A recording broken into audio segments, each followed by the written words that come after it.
वो बीवी को तो बीच में लेके आते हैं, क्योंकि रवायतों में तो हज़रत मुआविया का नाम भी बोलता है। तो उनके पास फिर चारे ही है, वो कहते हैं हाकिम में आया, मुसन्नफ़ इब्न अबी शैबा में आया कि वो ज़्यादा थी जो उसने दिया, तो हज़रत मुआविया को बचाने के लिए बीवी का नाम लेते हैं। तो बीवी का तो मुनकिर कोई भी नहीं है, वो कहते हैं उसी से दिलवाया गया था।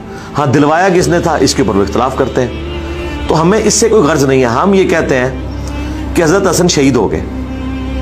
जिस शख्स ने उनकी शहादत का गम मनाया इस हवाले से कि उसे दुख हुआ, तो यकीनन वो अहले बैत से मोहब्बत करने वाला और उनका दिफा करने वाला है। और जो ये कहे कि हसन की मौत को मुसीबत समझते हो तुम, और जो इन्ना लिल्लाहि व इन्ना इलैहि राजिऊन ना पढ़ने दे हसन की शहादत के ऊपर, तो आप लोग खुद फैसला कर लें कि वो शख्स उनकी वफात के ऊपर दुखी है या खुश है, मारने वाला है या नहीं है। बहरहाल मरने से खुश होने वाला तो है।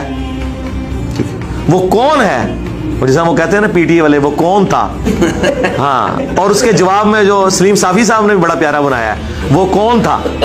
तो वो कौन था उसके लिए आप 4131 पढ़ लें, लेकिन वहां इमाम दाऊद ने थोड़ा छुपा लिया है रजुलन कह के, उसके लिए आप मुस्नद अहमद की हदीस पढ़ लें। ये सारी हदीसें हमारे 5B में पढ़ लें कि वो कौन था, तो आपको पता चल जाएगा। अहले बैत के साथ आपने करबला में जो कुछ किया, अहले बैत के साथ आपने तहकीम के मौके पे जो धोखाबाजी की, अहले बैत के साथ आपने इमाम हसन को जो कत्ल किया, सब मजलूमियत की जिंदगी बाद में भी गुजारते रहे। इमाम ज़ैनुल आबिदीन भी शहीद हुए, इमाम बाकिर भी शहीद हुए, इमाम जाफर भी, इमाम मूसा काजिम भी, इमाम अली रजा, ये सारे आइमा आपने शहीद कर दिए।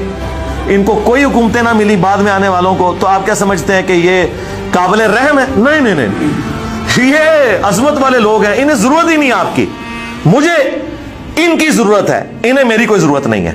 तो अल्हम्दुलिल्लाह अल्लाह ताला ने चूंकि नशत सानिया का आगाज किया। आप कहते हैं ना खिलाफत कब कायम होगी? खिलाफत उस दिन कायम होगी जब खिलाफत खत्म करने वाले मुजरिम को कटारे में ला के आप खड़ा करेंगे, वरना दोबारा ये आपको मुजरिमीन धोखा देंगे और दोबारा आपको इमाम मादी से हटा देंगे।